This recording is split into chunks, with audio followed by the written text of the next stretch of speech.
ओम पूर्णमदः पूर्णमिदं पूर्णात् पूर्णमुदच्यते पूर्णस्य पूर्णमादाय पूर्णमेवावशिष्यते। ओम शांति शांति शांति। शंकरं शंकराचार्यं केशवं वादरायणं सूत्रभाष्यकृतौ वन्दे भगवन्तौ पुनः पुनः। ईश्वरो गुरुरात्मेति मूर्तिभेद विभागिने व्योमवद्व्याप्तदेहाय दक्षिणामूर्तये नमः। ओम शांति शांति शांति।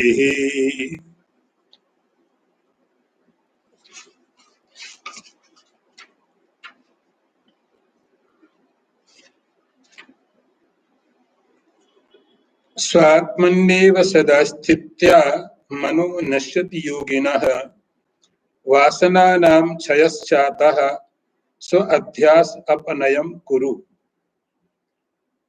अर्थ है, चित्त वृत्तियों को रोककर निरंतर आत्म स्वरूप में ही स्थिर रहने से योगी का मन नष्ट हो जाता है और उसकी वासनाओं का भी क्षय हो जाता है।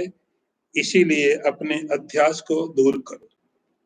अभी जो अध्याय प्रारंभ हो रहा है इसका नाम है अध्यास निराश। अध्यास निराश का अर्थ हुआ अध्यास को हटाना। एक बहुत ही महत्वपूर्ण टॉपिक है, बहुत ही महत्वपूर्ण संवाद है। अध्यास को कैसे हटाया जाए।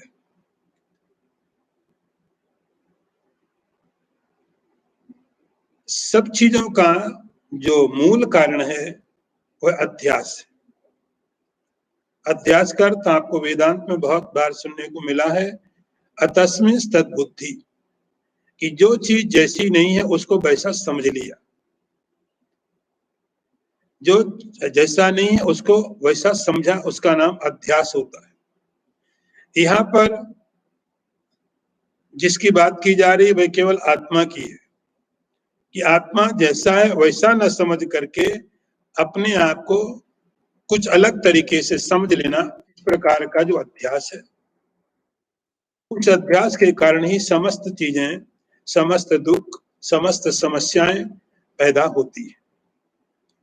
तो केवल एक ही सॉल्यूशन है कि आप बाहर बाहर काम करें, इसको हटाएं, इसको हटाएं, इसको हटाएं।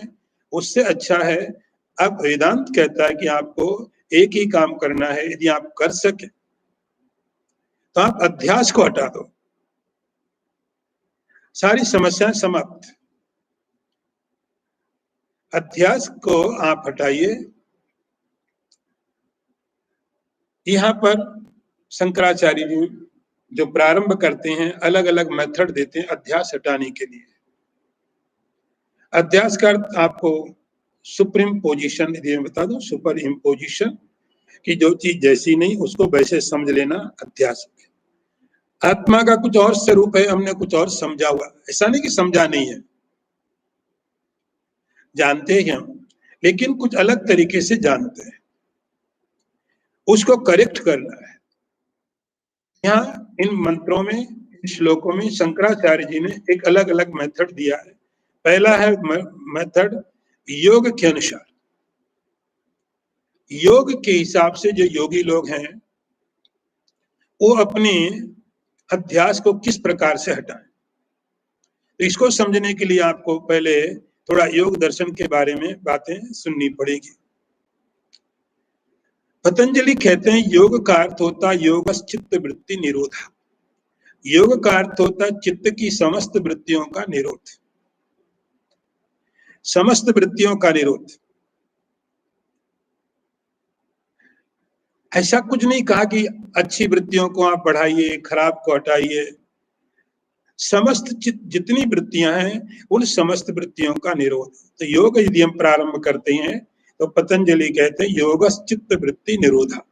चित्त की वृत्तियों का निरोध, cessation of the modification of the mind.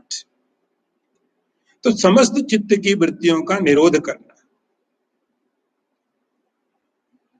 उसका परिणाम क्या होता है? पतंजलि अगला सूत्र लिखते हैं, उसके बाद ये होगा द्रष्टु स्वरूपे अवस्थानम। उसके बाद चित्त की वृत्तियां जब निरुद्ध हो गई, चित्त की वृत्तियां शांत हो गई, जो कोई मॉडिफिकेशन नहीं है, तो आपको उनके साथ में तादात्म्य नहीं होगा। थोड़े शब्द कठिन पड़ेंगे। तादात्म्य तो आइडेंटिफिकेशन।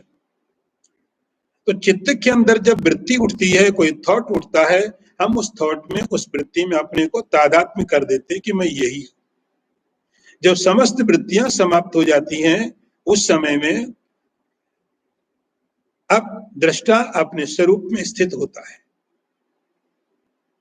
दृष्टा अपने स्वरूप में स्थित हो जाता है, जो है अपने स्वरूप का अर्थ जैसा वो है वैसे में स्थित हो जाता है। अभी तक चित्त की वृत्तियों के हिसाब से स्थित होता था। अब वह दृष्टा अपने स्वरूप में, जैसा उसका स्वरूप है, जैसी उसकी स्थिति है, उसमें जाके वो स्थित हो जाता है। इसको आप स्थित प्रज्ञ बोल सकते हो। तदा दृष्टु स्वरूपे अवस्थानम। योगी क्या करता है? योगी करता है कि 8 प्रकार के जो योग के अंग हैं, यम, नियम, आसन आदि, उन सब की प्रैक्टिस करता है। तो जितने योग के अंग हैं, योग के जितने साधन हैं, उन समस्त साधनों को करते करते योगी अंतिम स्थिति में पहुंचता है।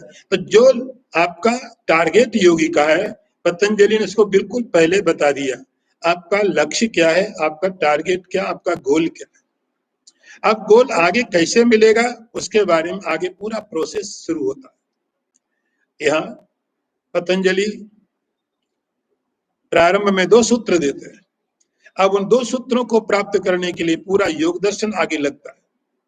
तो जब यम, नियम, आसन, प्राणायाम, प्रत्याहार, धारणा, ध्यान, समाधि इनकी प्रैक्टिस करता है, तब उस समय क्या होता है, इस योगी को एक ऐसी स्थिति प्राप्त होती है जिस स्थिति में जाने के बाद में उसका जो माइंड है, उसका जो मन है, वो मन अब मन नहीं रहता है। आप उसको नो माइंड बोलते हो, माइंडलेसनेस, थॉटलेसनेस। ऐसी स्थिति है, ऐसी स्थिति है जहां पर मन नहीं है। मन है, शरीर है, इंद्रियां है, तो मन भी है। मन है, लेकिन वह मन नहीं होने की जैसा है। वो मन का होना, मन का न होना, ये मन, इसको शंकराचार्य ने लिखा कि जिस समय स्वात्मन्येव सदा स्थित्वा यो मनो नश्यति योगिना। योगी का मन नश्यति मतलब नष्ट हो जाता है, मर जाता है। जब योगी इन 8 प्रकार के यम, नियम, आसन, प्राणायाम, प्रत्याहार आदि सब साधन करते अपने आप को स्वात्मनि, अपने तरफ अपना स्थिति में कोशिश करता स्थापित होने की। सामान्य रूप से हम क्या करते हैं कि हम मन को बहुत आदर देते हैं, मन को बहुत रेस्पेक्ट देते हैं। हमको लगता है मन सब कुछ है, इससे बड़ा कुछ भी नहीं। अब ये योगी मन के ऊपर ध्यान नहीं देता है। फर्क समझना, अब इसका कंसंट्रेशन मन नहीं है, इसका टारगेट मन नहीं है। अब आपका स्ट्रगलिंग वो नहीं है कि आप मन को कैसे बस में करें, हाउ टू कंट्रोल माइंड। अब वो सवाल नहीं रह गया। अब उसका पूरा टेंशन किसके ऊपर है कि किसी भी प्रकार से वह अपने आप में स्थित रहे। स्वात्मन्येव। छोड़ो ना, माइंड के चक्कर में क्यों पड़ते हो। आप अपनी तरफ ध्यान दो। तो जब कोई योगी अपने आप में स्थित होता है, अपने आप में स्थित होता है, स्वात्मन्येव स्थित, अपने आप में स्थिति होने का परिणाम होगा धीरे धीरे मन उपेक्षित हो जाता है। अब जब मन ये देखता है कि आपने उसकी उपेक्षा कर दी, आप उसको एंटरटेन नहीं कर रहे हैं, आप जब भी देखते हैं अपने बारे में सोचते हैं, आपका जो स्वरूप उसके बारे में सोचते हैं, आप मन पर कोई ध्यान नहीं दे रहे हैं, तो धीरे धीरे वो जो मन है उस मन का होना नहीं होने जैसा हो जाता। इसी को शंकराचार्य जी ने लिखा नश्यति। नश्यति का अर्थ यहाँ पर नष्ट हो गया। नष्ट हो गया है मन, लेकिन मन का जो उद्देश्य था, जैसे कोई रस्सी होती है, रस्सी जल गई, जलने के बाद वो रस्सी रस्सी के जैसी दिखाई तो पड़ रही है,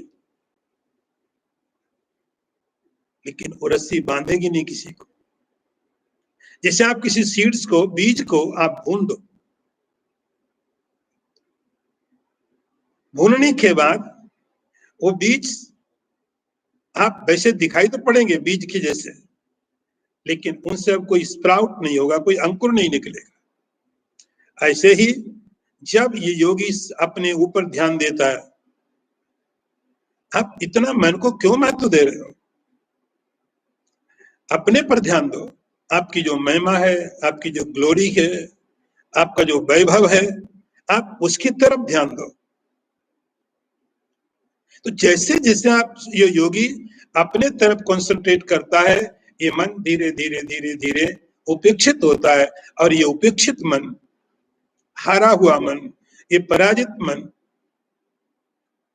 नो मन के जैसा हो जाता है।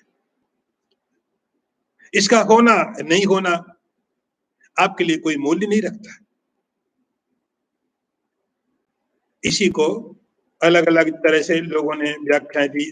अमनी भाव बोल देगा, कोई उन्मनी भाव बोलेगा, कोई अलग अलग नाम देंगे लोग। ये जो मन है अब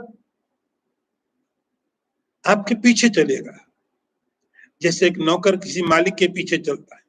अभी तक आप मन को फॉलो करते थे और प्राउड फील करते थे। आप कहते मेरा मन करता वो मैं करता हूं, जो मेरे मन में आता मैं वही करूंगा,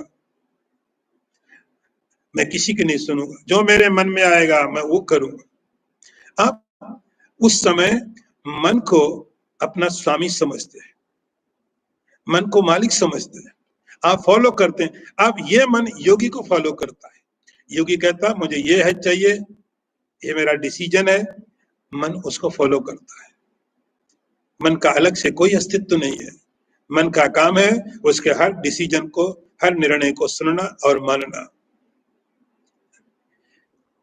इस मन की मृत्यु के पश्चात, ये मन की मृत्यु हो गई, इसके पश्चात क्या होता है? वासना नाम क्षयम। पीछे जो प्रकरण पढ़ रहे थे हम लोग, वासनाओं का क्षय। ये समस्त वासनाएं, इच्छाएं, ये कहाँ रहती हैं? मन के अंदर में रहती है, और मन उनको प्रोड्यूस करता रहता है, मन रिफ्रेश करता रहता है, और नए नए तरीके से मन उनको आपके आगे रखता रहता है। अब वो मन मर गया, मन की स्वतंत्रता खत्म हो गई, मन का जो एक पावर था, उसकी जो शक्ति थी वो खत्म हो गई। अब केवल आपको फॉलो करता है। तो मन के अंदर जो बहुत सारी वासनाएं पड़ी थी, बहुत सारी इच्छाएं पड़ी थी, बहुत सारे इंप्रेशन, ये मन और है क्या? हमारे पिछले पिछले जन्मों का, बहुत बहुत जन्मों का जो हमने इंप्रेशन इकट्ठे किए, जो चीजें इकट्ठी की, उस सब का कलेक्शन ही तो माइंड है। उन सब का जो कलेक्शन, उसी का नाम तो माइंड है। तो वो माइंड क्या करता है? कभी कोई चीज सामने रखता है, कभी कोई चीज सामने रखता है, कभी कोई चीज सामने रख देता है। उसके बाद हम उन चीजों में लग जाते हैं। तो मन या तो आपको पास्ट में लेके जाएगा, पीछे, या आपको आगे लेके जाएगा, फ्यूचर में ऐसा करेंगे, आपकी प्लानिंग चलती। जब योगी का मन नष्ट हो गया, योगी इस स्थिति में पहुंच गया, उसके बाद अब उसके पास कोई पास्ट नहीं, कोई फ्यूचर नहीं, जहां है वर्तमान में है, वर्तमान है, वर्तमान ही वर्तमान है। अपनी अपने होने को अनुभव करता है। शंकराचार्य जी बोलते इस प्रकार से स्व अध्यास अपनम कुरु, अपने अध्यास को अपने दूर कर। एक मेथड हुआ। अगला मंत्र देखिए, द्वा तमो द्वाभ्याम रजः सत्त्वात् सत्त्वं शुद्धेन नश्यति तस्मात् सत्त्वं अवष्टभ्य स्व अध्यास अपनयम कुरु। अर्थ देखिए, रजोगुण और सत्व गुण से तम, सत्व गुण से रज, शुद्ध सत्व से सत्व गुण का नाश होता है। इसलिए शुद्ध सत्व का आश्रय लेकर अपने अध्यास का त्याग करो।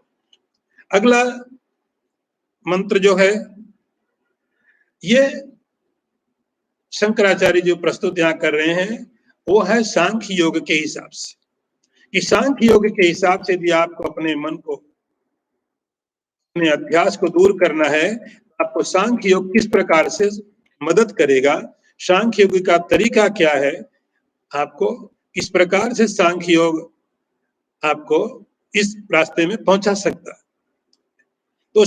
तो पहला योग का था, दूसरा सांख्य योग का है। सांख्य और योग में बहुत फर्क नहीं है, काफी सिमिलर है। तो हर एक रास्ते से आप योग साधना करते हैं तो भी आपको अपना अध्यास हटाना पड़ेगा। आप योग सांख्य के हिसाब से प्रैक्टिस कर रहे हैं तो भी आपको अपना अध्यास हटाना पड़ेगा। तो सांख्य के हिसाब से क्या तरीका है? सांख्य में क्या है? प्रकृति और पुरुष। प्रकृति का अर्थ हुआ सत्व, रज और तम, तीन गुण। ये तीन गुण सत्व, रज और तम, इन सत्व रज तम गुणों के कारण ये पूरा का पूरा संसार होता है। ये पूरे की पूरी सृष्टि और आपका मन, इस सब तमोगुण, सत्व रज तम, इन तीनों गुणों का परिणाम है। इन तीन गुणों के कारण ये सब चीजें हो रही है।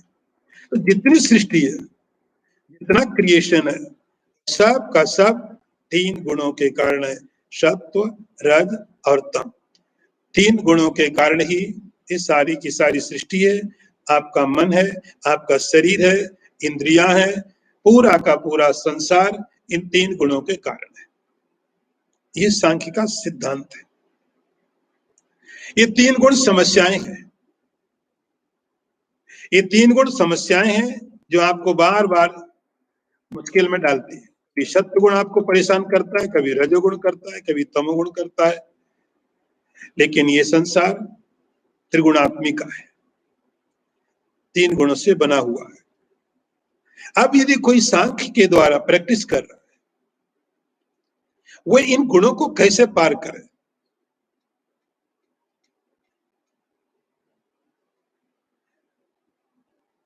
कैसे पार करे?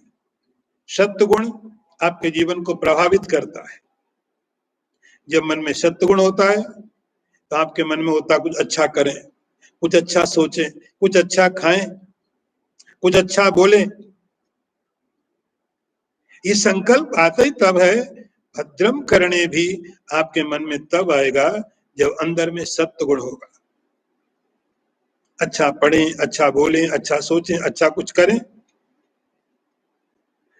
क्योंकि इस समय सत्वगुण प्रभावी है। लेकिन अंत में सत्वगुण भी बंधन का कारण होता है। फिर कभी रजोगुण आ जाएगा और ये चेंज, रजोगुण आ जाएगा। रजोगुण आके आपको एक्टिव कर देगा, आपको करने का मन करे, कुछ करना है, करना ही, आप बैठ नहीं सकते, आप करते हो, पावर की तरह एनर्जी है, फिर आप करने की कोशिश करते हो, करते ही हो। ये भी बंधन का स्वरूप है। और फिर तमोगुण आ जाएगा जो सबसे नीचे का गुण है। आपको नींद है, क्रोध है, कंफ्यूजन है, इस प्रकार की चीजें दिमाग में आएंगी। तो तीन प्रकार के गुण अलग अलग टाइम में आकर के एक के बाद दूसरा, दूसरे के बाद तीसरा, ये अलग अलग टाइम में तीनों गुण आकर के हमारे शरीर के साथ, हमारे मन के साथ, संसार के साथ ये अपना अपना काम करते रहते हैं और अलग अलग प्रकार के संस्कार, अलग अलग प्रकार के दुख या सुख आपको प्रदान करते रहते हैं। अब इन तीनों गुणों को यूज करके, इन तीन गुणों के द्वारा आप अपने को किस प्रकार से अपने अध्यास को छुड़ा सकते हैं, अपने अध्यास को किस प्रकार से हटा सकते हैं, एक शंकराचार्य जी ने सांख्य दर्शन के हिसाब से तरीका दिया है। वो कहते हैं कि तीन गुण है, सत्व, रज और तम। ये तीन गुण एक दूसरे के विरोधी भी है। सत्व, रज, तम, ये तीन जो गुण हैं वो एक दूसरे के विरोधी भी है। समस्याएं भी वही है और समाधान भी वही मिलेगा आपको। तीन गुण एक दूसरे को खत्म भी करते हैं। तो इसीलिए सबसे पहला जो गुण है जो आपके लिए बहुत नुकसानदायक है और वो है तमोगुण। तो पहले हम तमोगुण को खत्म करने की कोशिश करेंगे कि धीरे धीरे तमोगुण खत्म हो, धीरे धीरे तमोगुण खत्म हो। उसके लिए क्या करना पड़ेगा कि तमोगुण को खत्म करने के लिए शंकराचार्य कहते तमो द्वाभ्याम रजसत्वात्। तमोगुण को खत्म करने के लिए आपके पास तरीका होता है कि आप रजोगुण को और सत्वगुण को यूज करिए।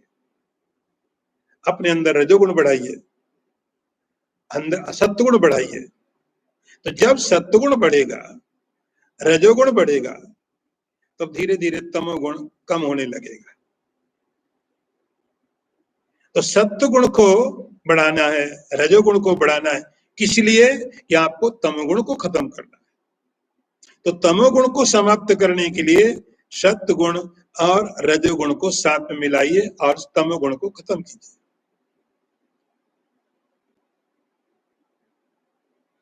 जब तमोगुण कम होने लग गया, खत्म होने लग गया, बहुत कम हो गया, अब दो गुण आपके ऊपर बहुत एक्टिवेट है।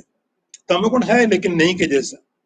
आप बहुत फ्रेश हैं, आप बहुत एक्टिव हैं, आप बहुत क्लियर माइंड हैं,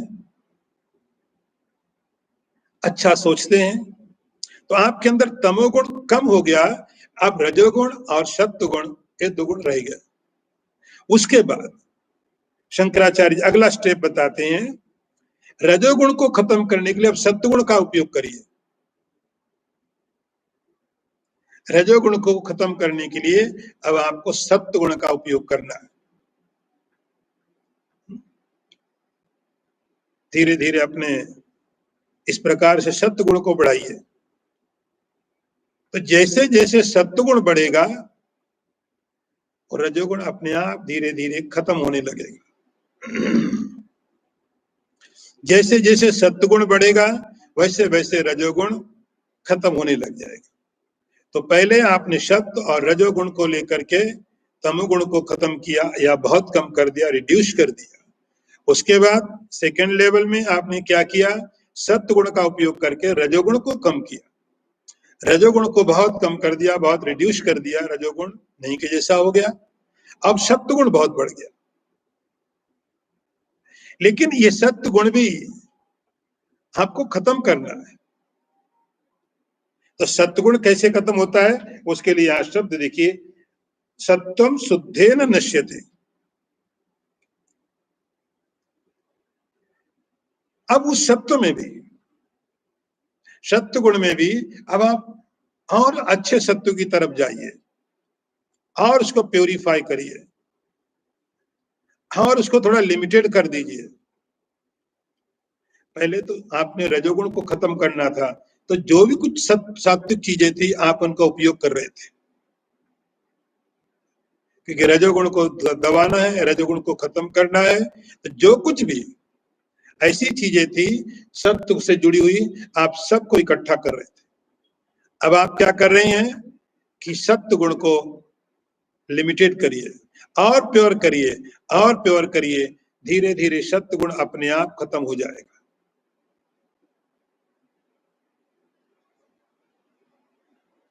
सत्व गुण अपने आप खत्म हो जाएगा।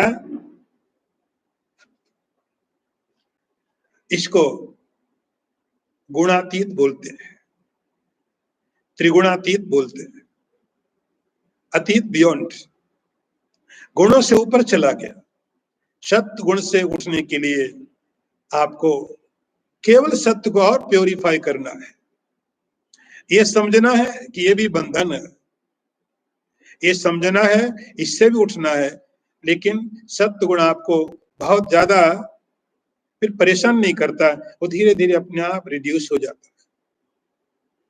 और ये साधक स्व अध्यास, अपने अध्यास को समाप्त करके त्रिगुणातीत होकर के गुणों से ऊपर जा करके और अपनी स्थिति में स्थापित हो जाता है। अगला मंत्र देखिए। यहाँ के मंत्र बड़े अच्छे हैं, बड़े महत्वपूर्ण हैं, इनमें बहुत सी चीजें हैं। अगला मंत्र, प्रारब्धम पुष्यति वपुरिति निश्चित्य निश्चलः धैर्यम आलभ्य यत्नेन स्व अध्यास अपयनम कुरु।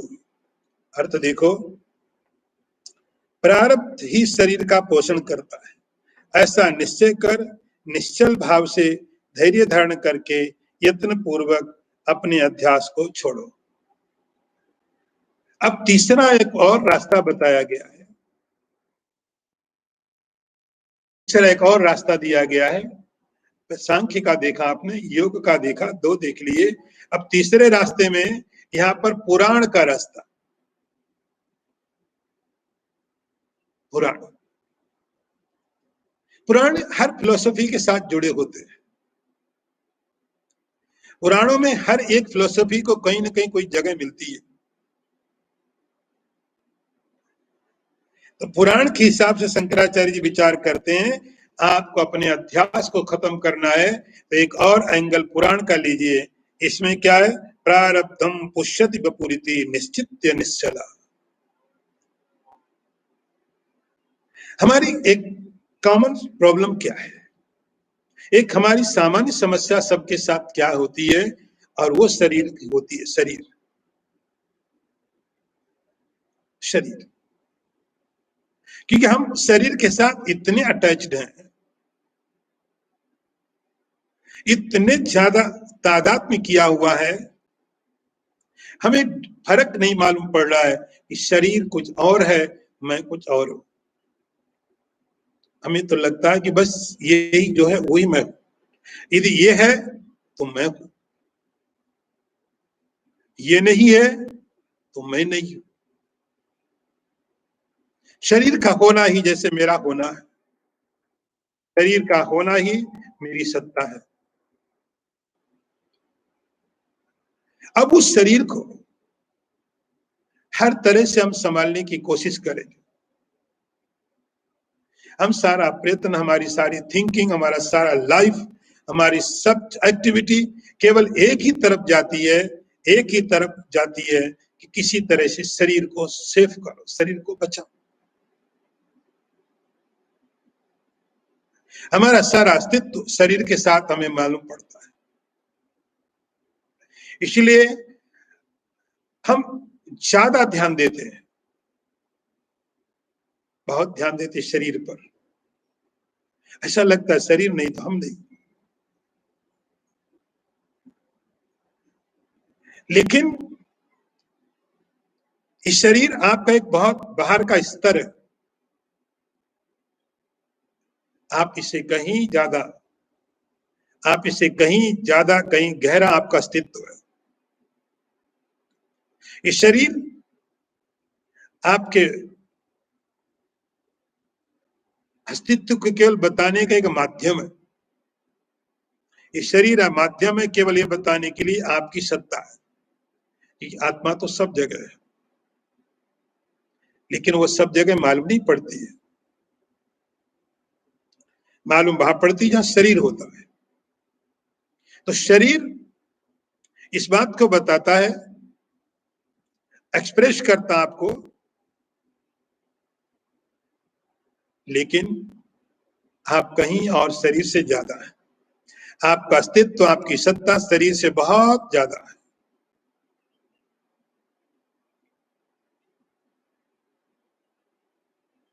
तो जो आप इतना प्रयत्न करते, इतना चिंतित रहते, इतना हमेशा शरीर के बारे में सोचते रहते हैं, और आपका तादाद में और बढ़ता रहता है। जितना ज्यादा आप सोचते हैं उतना ज्यादा तादाद में और बढ़ता रहता, और चिंताएं बढ़ती रहती। जैसे जैसे हमने ज्यादा सोचा वैसे वैसे चिंताएं बढ़ी। शंकराचार्य जी हम एक मेथड देते हैं, एक तरीका देते हैं कि आप जरा ठीक से सोचो, आप अपने शरीर का केयर करो, शरीर को संभालो, लेकिन आप एक बात पक्की तरह से समझ लो, अच्छी तरह से समझ लो कि शरीर आपको आपके प्रारब्ध ने दिया है। आपको जो शरीर मिला हुआ है ये आपके भाग्य ने दिया, आपके प्रारब्ध ने दिया। प्रारब्धम पुष्यति बभूरिति। आपने अपने शरीर को चयन नहीं किया था कि जन्म लेने से पहले आप सिलेक्ट करें, हे भगवान हमको ये वाला शरीर देना, हमको ये नहीं चाहिए, हमको ये माता पिता दो, हमको ये फैमिली दो, ये सोसाइटी दो, इस कंट्री का हमको वीजा भी नहीं चाहिए, दे दो, पासपोर्ट जरूरत ही नहीं। आपको चॉइस का कोई अवसर नहीं था। यदि हमारे पास कोई ऐसे मौके होते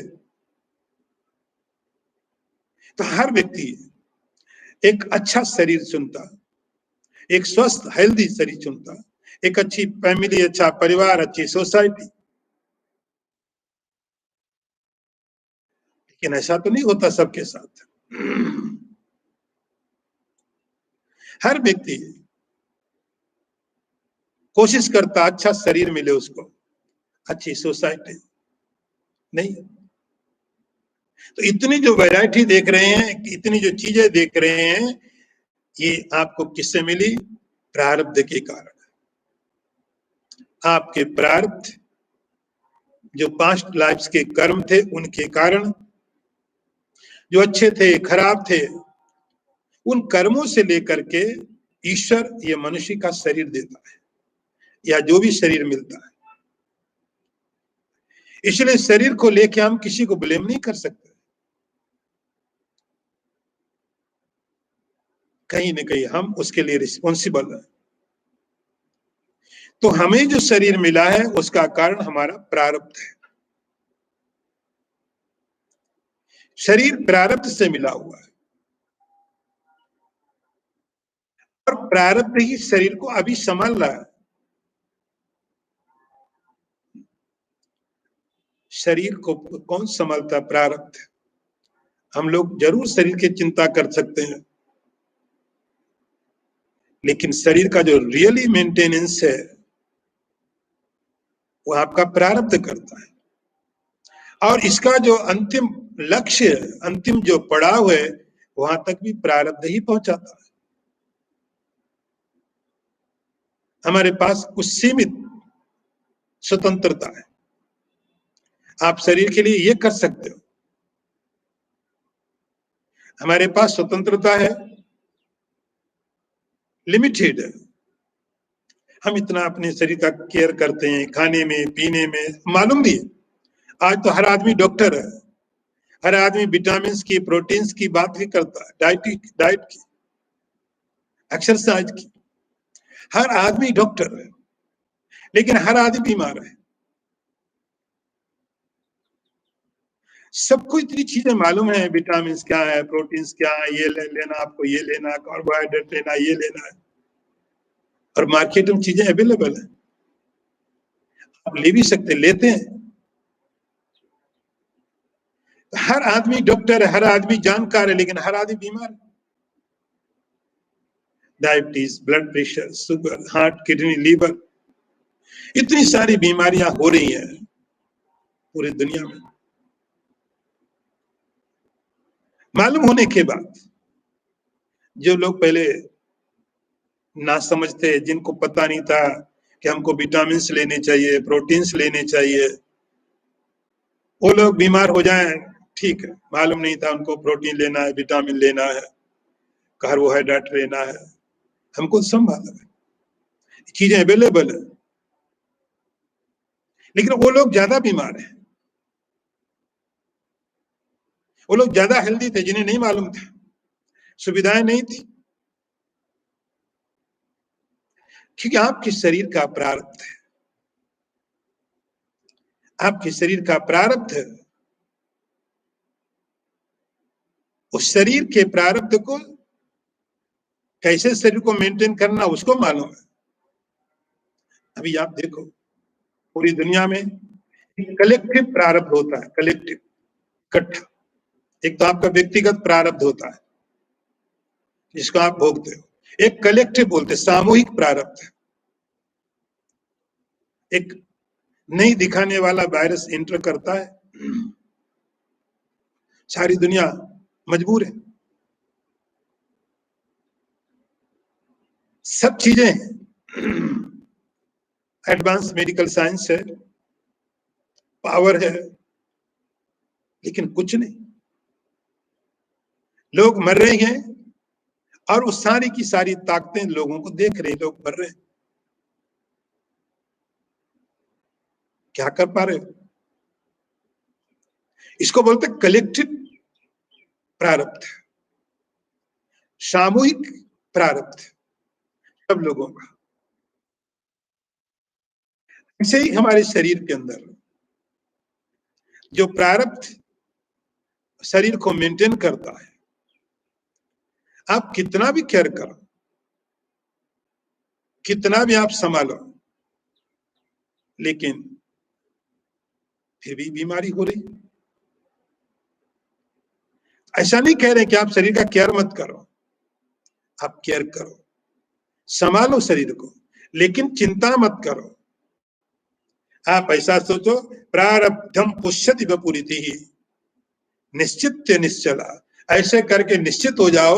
आप अपनी तरफ से बहुत बढ़िया कोशिश करो, लेकिन एक बात ध्यान रखो कि आपका जो शरीर है, आपका प्रारब्ध उसको मेंटेन करेगा। आप कितनी भी कोशिश करो,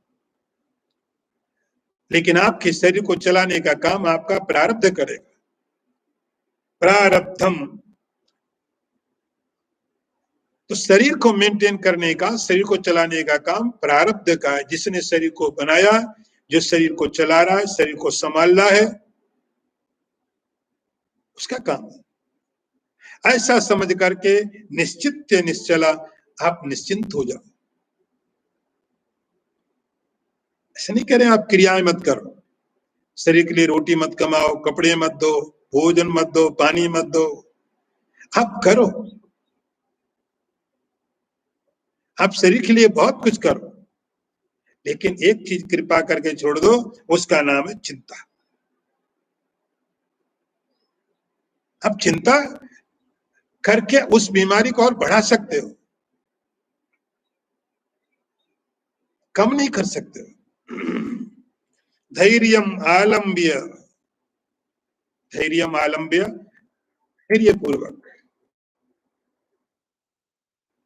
शरीर के जो भोग है,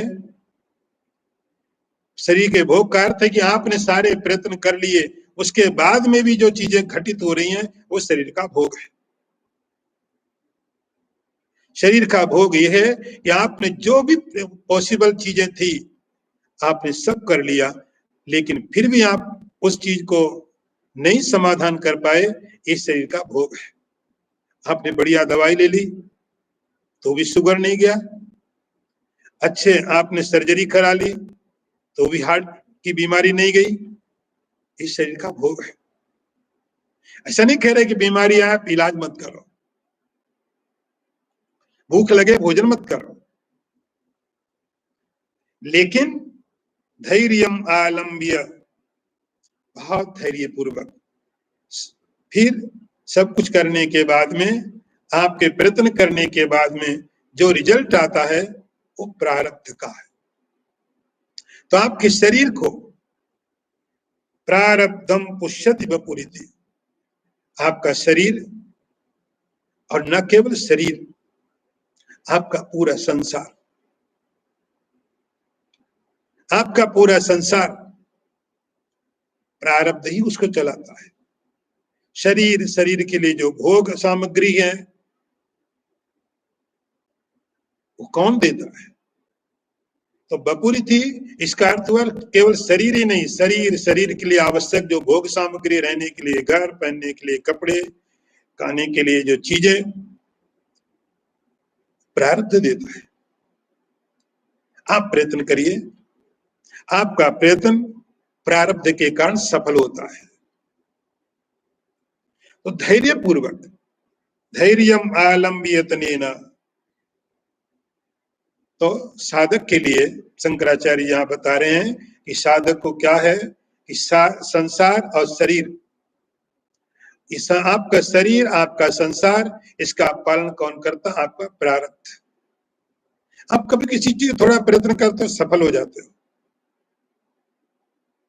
आप जीवन पर कोशिश करते रहते हो, सफलता नहीं मिलती, फिर हमें कहना पड़ता शायद भाग्य में नहीं है। ये समझ काम प्रारंभ करने के पहले समझ में आ जाए, तब व्यक्ति के मन में धैर्य रहता है, उसके मन में एक्साइटमेंट नहीं है। प्रारब्ध, सफलता है मिलेगी, नहीं है तो आप कुछ भी कोशिश कर लो, कुछ भी कोशिश कर लो, आपकी कोशिशें कामयाब नहीं होती है। आपकी कोशिशें तभी कामयाब होती हैं जब उनके साथ आपका प्रारब्ध सहयोग करता है। तो आपका शरीर, शरीर से जुड़ा सारा संसार, ये सारा का सारा संसार केवल एक चीज से चलता है और उसका नाम है प्रारब्ध। ऐसा समझ करके कि सब प्रारब्ध है, प्रारब्ध आपके शरीर को, आपके संसार को चलाएगा। धैर्य, धैर्य पूर्वक, बिना विक्षिप्त हुए, बिना बेचैन हुए, शरीर के साथ आप संसार के साथ अपना जीवन आराम से निकालिए, आराम से रहिए, आपको भेद मालूम पड़ जाएगा। शरीर, मेरा प्रयत्न और प्रारब्ध।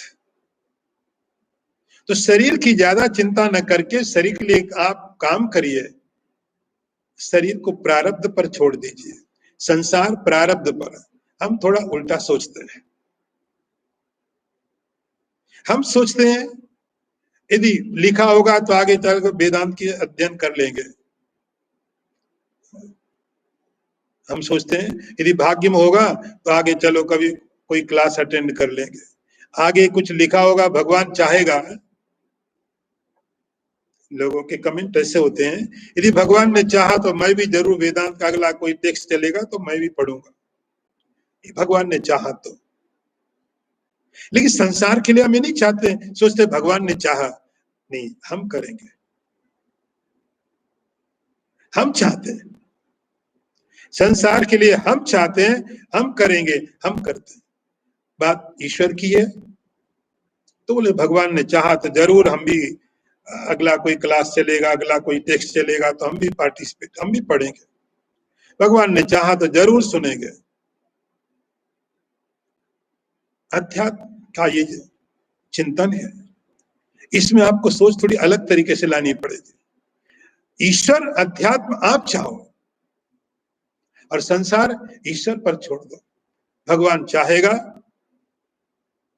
तो आप थोड़ा प्रयत्न करेंगे, चीजें आपको मिल जाएंगी। संसार ईश्वर प्रारब्ध के होने से होता है, आपके चाहने से नहीं। हम तो सब कुछ चाहते हैं, मिलता किधर है? हम तो सब चाहते हैं, बढ़िया से बढ़िया चाहते हैं, लेकिन किधर मिला सबको?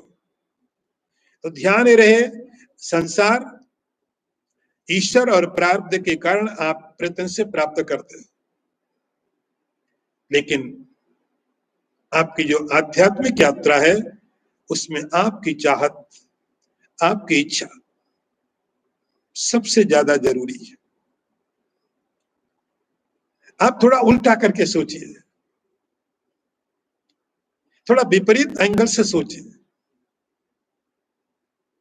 आप ऐसा सोचिए, ईश्वर ने चाहा तो संसार का ये काम हो जाएगा, कर लूंगा मैं। ईश्वर ने चाहा। नहीं, आप संसार में ईश्वर की चाहत की इच्छा नहीं करते हो। ईश्वर चाहे तो मैं करूं, तुरंत आप एक्शन लेते हो। लेकिन अध्यात्म की बात होती है तो हम ईश्वर के सिग्नल का इंतजार करते। ईश्वर चाहेगा तो जरूर, आज तक तो चाहा नहीं, तो गलती किसकी? ईश्वर की, हमारी क्या गलती है?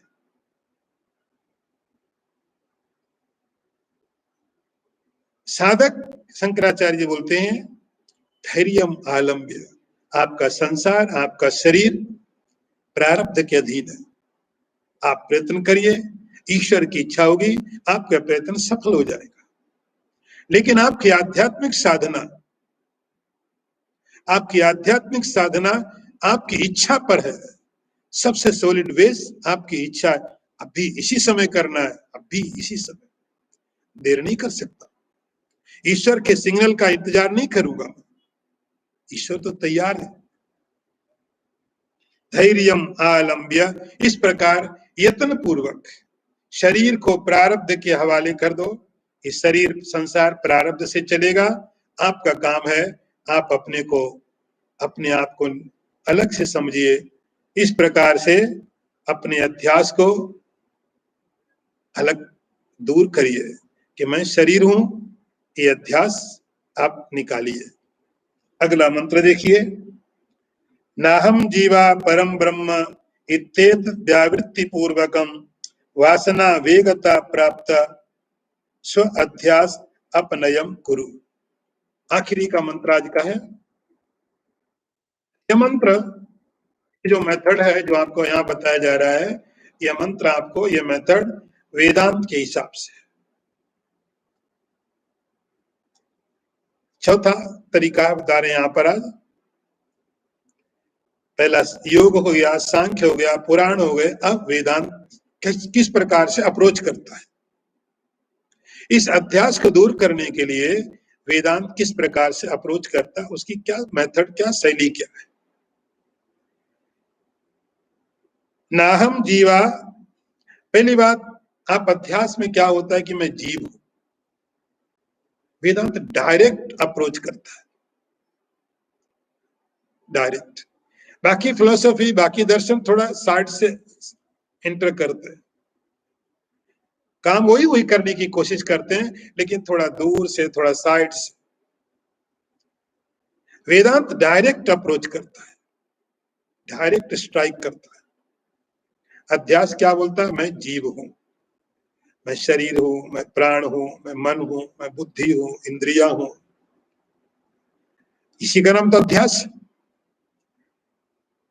जो आप है नहीं, वो आप समझते हैं मैं हूं, ये हूं, ये अध्यास। डायरेक्ट वेदांत कहता नहीं, आप तुरंत निषेध करो। ना अहम जीवा, मैं, तो हम इतना ही सोचते हैं शरीर के बारे में, जानवर की तरह, पशु की तरह। यदि हमारा थॉट प्रोसेस थोड़ा और एडवांस हुआ, हम सोचने लगते हैं हम प्राण है, तो हम थोड़ा प्राण पर भी ध्यान देना शुरू करते हैं। नहीं, कुछ अलग भी है, शरीर से ऊपर भी कुछ मैं हूं, तो प्राण के बारे में भी सोचना शुरू करता हूं। फिर और थोड़ा एडवांस स्टेज में गए तो आपको मालूम पड़ता नहीं, मैं थोड़ा और भी ऊपर हूं। तो आप शरीर प्राण से उठ करके और थोड़ा सोचते रहना चाहिए, काम क्वाइट होना चाहिए। ये प्रॉब्लम पर जानवरों में नहीं। जानवरों का ऐसा नहीं, उनका माइंड शांत होना चाहिए। गाय को नहीं सोचना, उसका माइंड कीप क्वाइट होना चाहिए। रात को नींद नहीं आती है, दिन को भूख नहीं लगती है, ये बच्चे परेशान कर रहे हैं, ये प्रॉब्लम सब, कोरोना हो गया, कोई प्रॉब्लम नहीं, उनके माइंड एक्टिव नहीं है जितना आपका माइंड एक्टिव है। तो जब आप अलग अलग स्टेज में आप जाते हैं, एडवांस स्टेज में आप जाते हैं, तो आप थोड़ा और ज्यादा सोचते हैं, मैं मन नहीं हूं। तो जब तक आप मन तक पहुंचे तब तक आप मन के लिए काम करेंगे, मन को शुद्ध करना, मन को शांत रखना, मन को क्वाइट रखना। लेकिन थोड़ा और एडवांस पहुंच गए, ये लगा नहीं मैं थोड़ा जीव हूं, मन से भी आगे मैं जीव हूं, जो एक शरीर में रहता है, फिर दूसरे में जाता है, फिर तीसरे में जाता है, अलग अलग शरीरों में यात्राएं करता है, स्वर्ग में जाता है, नरक में जाता है।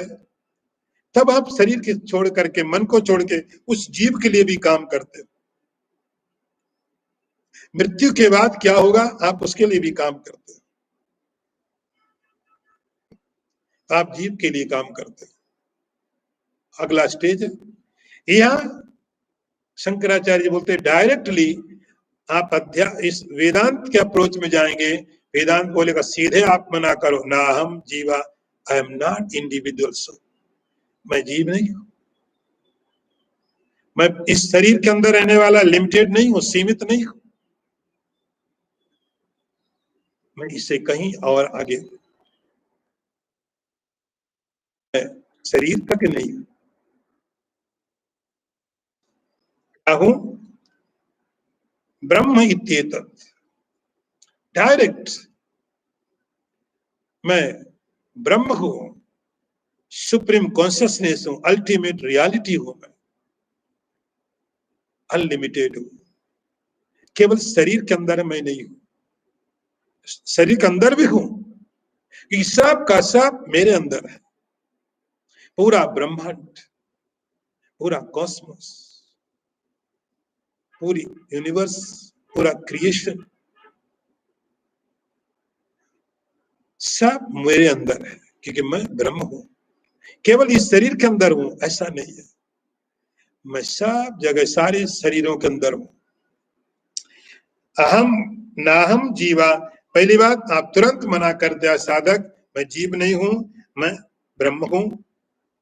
इस प्रकार से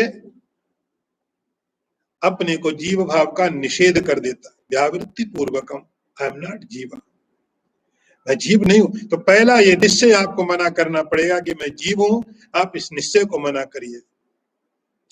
हूं क्या, दूसरा थॉट क्या है, हूं क्या, ये तो निगेटिव हो गया कि मैं जीव नहीं हूं। पॉजिटिव क्या है, अरे आजकल तो पॉजिटिव सबसे बड़ी निगेटिव बात है। यदि कोई पॉजिटिव आ गया वो तो बेचारा बहुत दुखी है, सब प्रार्थना कर रहे, हे भगवान मेरी रिपोर्ट जो है निगेटिव आ जाए, कोई पॉजिटिव नहीं चाहता। वेदांत निगेटिव में को ज्यादा कोशिश करता, पॉजिटिव तो आप कोई ना, हम जीवा, मैं जीव नहीं हूं, अहम ब्रह्म, मैं ब्रह्म हूं, ऐसा विचार वासना वेगता प्राप्त, वासना के वेग से, पीछे आपने वासनाओं के बारे में पढ़ा था, वासनाओं के वेग के कारण, वासनाओं के प्रयास के कारण जीव भाव की प्राप्ति हुई।